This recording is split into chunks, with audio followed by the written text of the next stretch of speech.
Australia के parliament के अंदर वहाँ के प्राइम मिनिस्टर ने इंडिया को लेकर एक शॉकिंगली पॉजिटिव रिमार्क दिया है। ऐसे पॉजिटिव रिमार्क की हम ज्यादातर उम्मीद नहीं करते हैं फाइव आइज ग्रुप से। फाइव आइज ग्रुप के अंदर ऑस्ट्रेलिया, न्यूजीलैंड, कनाडा, यूएसए और इंग्लैंड आते हैं। ऑस्ट्रेलिया ने कहा है कि मैं हर उस इंडियन ओरिजिन का बहुत शुक्रगुजार हूँ जो ऑस्ट्रेलिया में आके बसे और उन्होंने ऑस्ट्रेलिया को इनरिच करा। ऐसा उन्होंने कहा क्यों? क्योंकि ऑस्ट्रेलिया के अंदर वहाँ के एक मिनिस्टर ने पूछा कि इंडियन ऑस्ट्रेलिया के लिए इतने ज्यादा इंपॉर्टेंट क्यों है। इसी रिमार्क को लेके ऑस्ट्रेलिया के प्राइम मिनिस्टर ने रिप्लाई किया था। कभी ऐसा तो नहीं है कि अभी क्वाड मीटिंग हुई थी जिसमें ऑस्ट्रेलिया की फॉरेन मिनिस्टर आए, उसके बाद ये सिनेरियो चेंज हुआ हो, शायद। समझते हैं इस वीडियो में अच्छे से। Hello and welcome to the information. मैं Saurabh, let's dive deep into it और इसे अच्छे से समझते हैं। सबसे पहले समझते हैं कि बहुत लंबे टाइम बाद क्वाड की एक मीटिंग हुई है जिसके अंदर जापान, ऑस्ट्रेलिया और यूएसए के फॉरेन मिनिस्टर आए और इसी के अंदर ऑस्ट्रेलिया की फॉरेन मिनिस्टर ने कहा कि हम पीएम मोदी को शायद बहुत जल्दी होस्ट करने वाले हैं ऑस्ट्रेलिया के अंदर। और फिर हमें ये न्यूज से कंफर्मेशन भी मिल जाती है। एल्बनीज कहते हैं कि इंडियन ऑस्ट्रेलियंस वी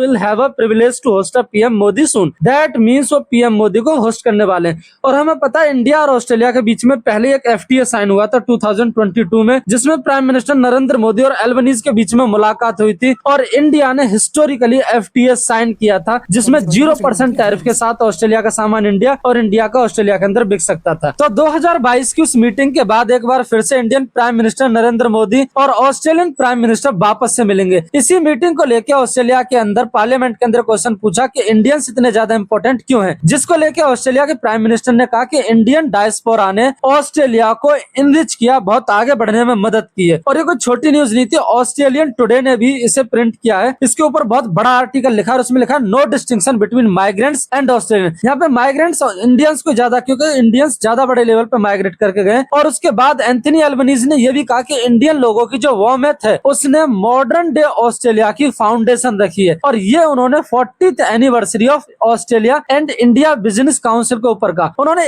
एक बात और करी बड़ी इंपॉर्टेंट, कि one of the things I found, मतलब एक चीज जो मुझे कहीं और नहीं मिलती है इंडियन को छोड़ के, वो कहते हैं कि मैं हर इंडियंस को थैंक यू करना चाहता हूँ जिसके ओरिजिन इंडियंस हैं, उन्होंने ऑस्ट्रेलिया में आके ऑस्ट्रेलिया को इनरिच किया, बहुत आगे बढ़ाया। तो that means Anthony Albanese Indian diaspora को बहुत रिस्पेक्ट करते हैं। मैं आपके सामने एक वीडियो चलाऊंगा जिसमें वो मिनिस्टर क्वेश्चन पूछती है और एंथनी एल्बनीज उसका रिप्लाई करते हैं। ध्यान से सुनो इस वीडियो को एक बार। Why is Australia's relationship with India and the contribution of the Indian community so important to our nation?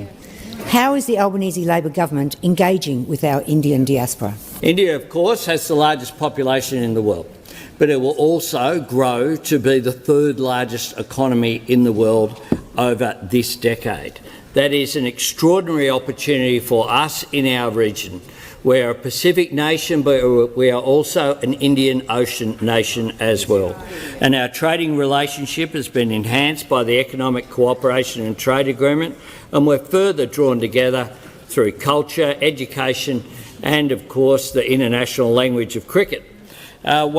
Of the million-strong Indian Australian community, the largest growing migrant community in Australia. Yeah. It's a community that has added so much through their love of this country, their spirit of generosity, and through generations of hard work and aspiration that have strengthened our economy and enhanced our society. Not you. My government will always stand up for you and your interests.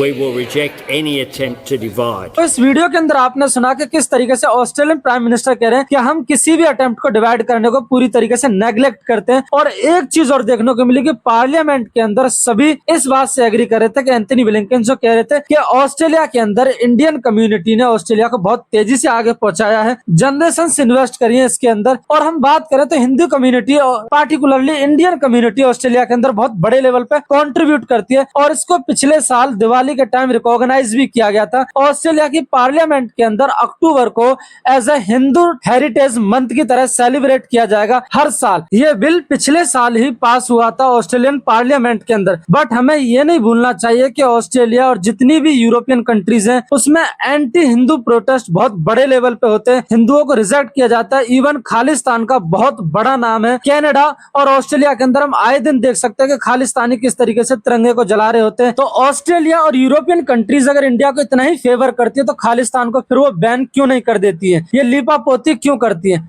Although हम देखते हैं कि India के prime minister की meetings कैसी रहेगी Albanese के साथ, उसको हम कवर करेंगे। मेरे साथ बने रहना। अगर आपका कोई पॉइंट ऑफ व्यू है तो उसको शेयर करें, वीडियो पसंद आए तो सब्सक्राइब करें, लाइक करें, कमेंट करें, so we can grow together.